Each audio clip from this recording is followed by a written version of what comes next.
Anyway, so good games, gentlemen. You have a very similar playing style. I've noticed. It was interesting to watch the way that happened. Now, before we get too much farther into this, I know you guys don't like. You didn't really have kind of prior warning that you were playing each other. So asking you about what your plan was for the show match is not exactly appropriate. Instead, what I'll be asking is, how do you tend to approach this matchup when it comes to ladder, generally speaking? And we'll start with you, Manderson. Recently, I've kind of been spending more time trying to scout out with the initial plan of starting a wall off, and if it looks like I will be safe at early expanding, doing that and getting a nice bio tank medevac count going up, and hopefully being able to hold off something and finish the game with a drop and a attack at the front at the same time, which sometimes work. If it goes a longer game, I'll transition into getting some Thors out, especially if the opponent had turtled with an excessive amount of tanks. Because, well, bio against excessive amount of tanks, just it doesn't go very well. So that's kind of how I went into this. Anytime I go up against a Terran, I kind of wait to see what he's going to do and try to either one base to defend and then go after him, or expand to 2 and 3 bases and try to get my economy going so I can replenish faster in the late game. So I'm not, maybe you can help me out a little bit here because, I'm not Terran. I don't play this matchup. I believe there's another play style that utilizes Widow Mines a lot instead of tanks. Or is that just in Zerg? Is it still just Marine tank, occasionally Marauders, or in this matchup right now, just to your understanding? Do you see other players do that, is what I'm asking. I've encountered a few players on the ladder that utilize the mines, but it's normally like 1 or 2. So it's uncommon at this level. Yeah, anyway. yeah. In my experience, and normally when I see like a mine go off, I'm like, oh well, I feel like I have this game wrapped up because he invested in that instead of going this way. That's just my general feeling, because I usually win against a Terran going with mines. But okay. So it's a very solid style. Nice. All right then, MrBailey, how about you? I'm afraid I forgot the question. I was listening. Sorry about that. Too much. How do you approach the matchup Of TVT specifically? You mean? Yes. I actually tend to only use the same opening for more or less anything that I'm doing. I just sort of borrowed this very safe build a solid military, wall off, make sure that you have everything that you need thing from Dignitas Apollo and his get out of bronze thing that he was doing a while back.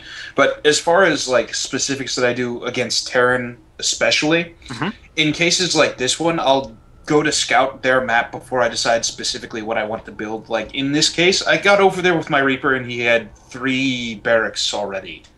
So I said, oh crap, I should probably build tanks instead of whatever else. And just immediately jumped into having some mech composition along with my bio rather than going for, say, Widow Mines or air. So it just sort of sometimes is an early response to whatever the opponent happens to be doing, but in this case I would say more or less the same kind of thing that I would normally do, though often I would be one of those people who does substitute the Widow Mines, so it's kind of different. I find the Widow Mines are not nearly as effective against Terrans, though. I like to use them against Protoss and Zerg, but against Terrans they usually have the detection to just get rid of them immediately. So they're not really cost effective. Makes sense. So yeah, the scans definitely help out. Like if you see a Widow Mine blast go off, you just scan and take it out. Or if there's a group of them, you take them all out, and then you're kind of aware of it and get other detection out pretty quick. I see. All right then. I've got 2 more questions. First one is, this is kind of like more build order specific style stuff. I noticed in the second game, Manderson, you went for a very quick expansion. What was your thinking going into that? I usually, like on a 4-player map where I'm doing 1v1, I feel a little bit safer doing that, especially if an early scout doesn't come in, just because it's going to be a bigger map. It's going to take the opponent longer to scout out what I'm doing, and even if they get in there and I have the expansion going down and a Marine out and start doing my wall off. Mm-hmm. In my experience, by the time they get something going, unless they're already pushing for this one base all in type of thing, my economy gets going well enough for me to start pumping out the stuff. And some of the infrastructure, like the factories and starport and the engineering base, definitely get in a little bit later than I would say I'm comfortable with sometimes, but most of the time it just works out that I can get all that up before something comes into play from the other player to put me in trouble in most cases. I see. I see.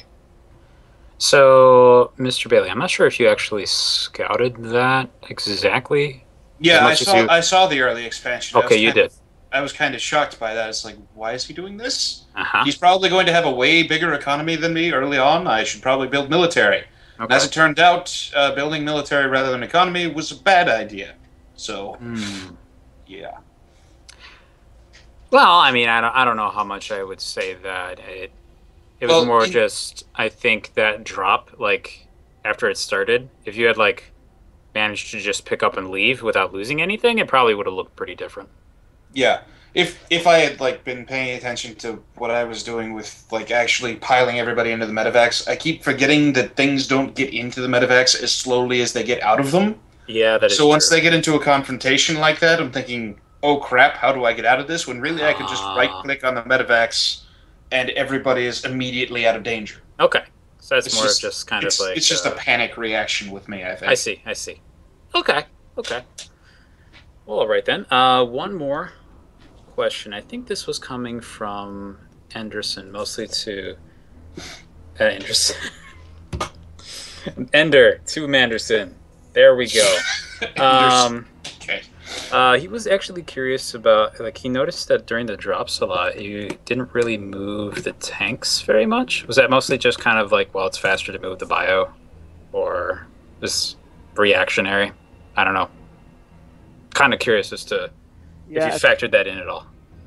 I think my mindset is that especially if I've sieged up the tanks, they're planted, and to unsiege and move them unless it feels really safe is a little scary for me. So I'll kind of move the bio out and try to bait them back into the tank range.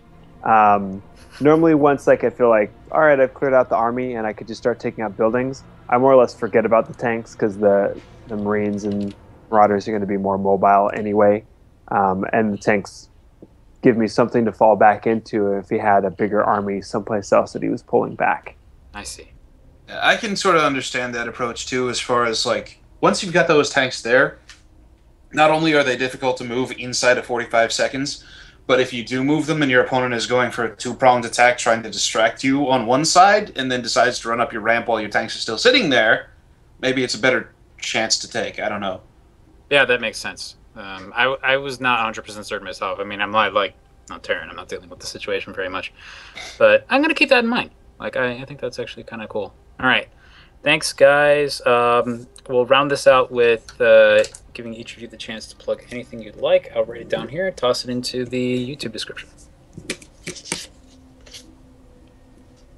Okay. Manderson, you can go ahead. Yeah.